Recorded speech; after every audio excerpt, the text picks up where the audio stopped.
Pues la recuerdo de forma difusa. O sea, mi primera lectura fue un poco en esos momentos en los que dices, venga, voy a leer a Shakespeare. Y casi lo haces un poco porque tienes que leer a Shakespeare.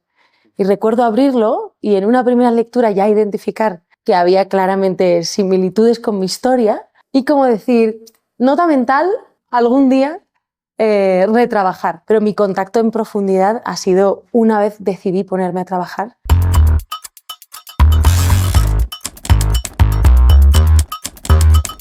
Bueno, coincidió con un momento muy particular de mi carrera en el que acababa de cerrar mi compañía Teatro en Vilo y no tenía nada. En este momento en el que me quedé como sola, ¿no? Porque ya no tenía la compañía, fue como, ¿de qué puedo hablar yo con mi voz sola, ¿no? Y es como, claramente tengo que volver al origen, a la historia de mi padre, y este también es como un buen momento para apoyarme en los clásicos, ¿no? Apoyarme en los orígenes para renacer desde ahí.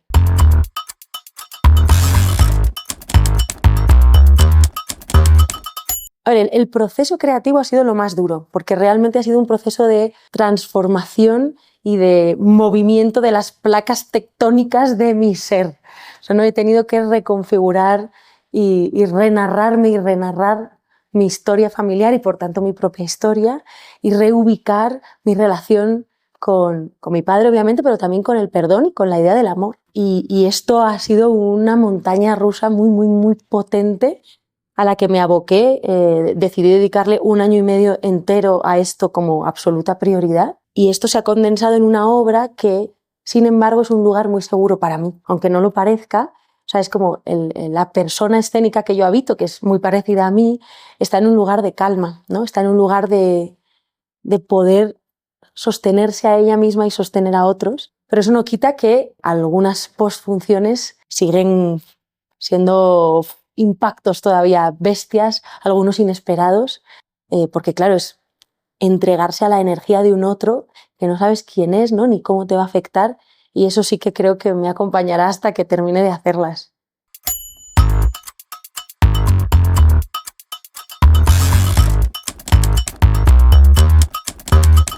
Bueno, fue maravilloso. La hizo un actor asturiano muy mayor, que tenía 81 años, que llevaba 9 años sin actuar y se entregó emocionalmente de una manera tan hermosa. La obra todavía era frágil y él con el auricular era un poco lento, pero era exactamente el lugar que yo necesitaba de un otro hombre que me sostiene y que habita su fragilidad conmigo.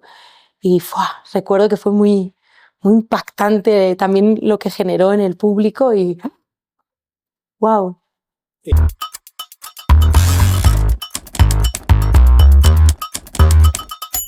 Para mí Cordelia es valiente porque se atreve a no decir más que lo que puede decir de forma honesta y es alguien comprometido con la honestidad hasta sus últimas consecuencias. En este sentido se parece un poco a Antígona. He oído decir que Antígona es una Cordelia con palabras y creo que es alguien para quien amar y preguntarse por qué es el amor es fundamental y que está en esa búsqueda y que su deseo de volver, ¿no?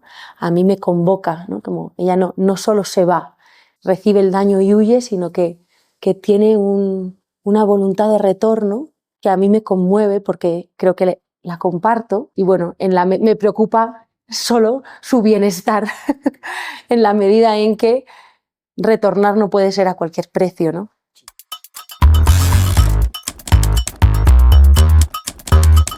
Liar es un narcisista patológico que no es capaz de ver a nadie más que a sí mismo. Eso no le excluye de ser un humano, pero nunca podrá ver a un otro y por tanto nunca podrá amar, al menos en la definición que yo entiendo del amor, que justamente consiste en acoger al otro por quien es, ¿no? Y creo que la belleza de Liar está en preguntarle a quien lo mira, al espectador, al lector, si a pesar de saber esa incapacidad, si eres capaz de amar ese fracaso en él, ¿no?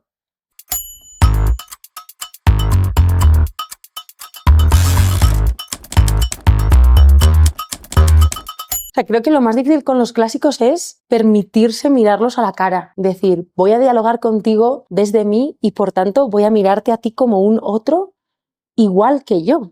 Y esto es un gesto subversivo, pero para mí indispensable para poder relacionarme.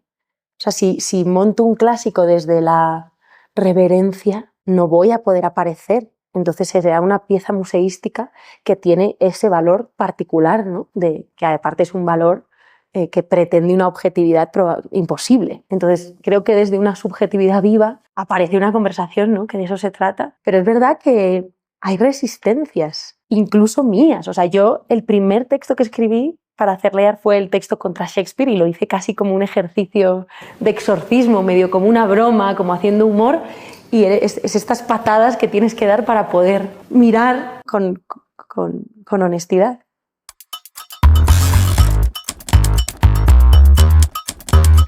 O sea, lo primero que yo pensé fue que iba a hacer un casting de padres, que yo quería hacer una obra que iba a ser un casting para ver si, ya que mi padre me había repudiado, pues yo iba a repudiar al mío también y encontrar un nuevo padre que sí pudiera conversar conmigo. Pero bueno, esa idea fue como variando y realmente la obra no es un casting, ¿no? Porque todos son elegidos y la obra es elástica y adaptable a quién es cada actor y eso creo que es algo maravilloso, ¿no? Que no les exige ser algo que no son, sino que es un casting para quien absolutamente ya son, no tienen que hacer nada que no sean. Sí que de alguna manera la obra les coloca en una especie de prueba de hasta dónde pueden llegar a desvelarse, mostrarse, verme, verse, conmoverse y nunca querría que eso fuera un casting, pero es un espacio de posibilidad abierto que lo puedes coger un poquito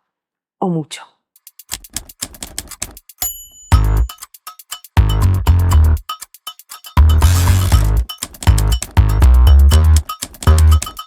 Shakespeare elige un final perturbador y muy trágico en el que, a pesar de que hay una posibilidad de redención para Lear, ¿no? En el que al menos en apariencia o en palabras pide perdón, aún así lo mata, ¿no? Y mata a Cordelia. Entonces es como el hecho de que no lo salve es para mí una metáfora de decir así como tú lo has hecho aún no es suficiente porque no has podido realmente verla, porque has dejado que tu hija muera en la cárcel que te corresponde solo a ti. Y esta idea del amor en la que yo me traigo a mi desgracia a las personas que supuestamente amo y las hago colapsar conmigo y que está muy viva en algunos casos, pues es para mí una idea errada del amor.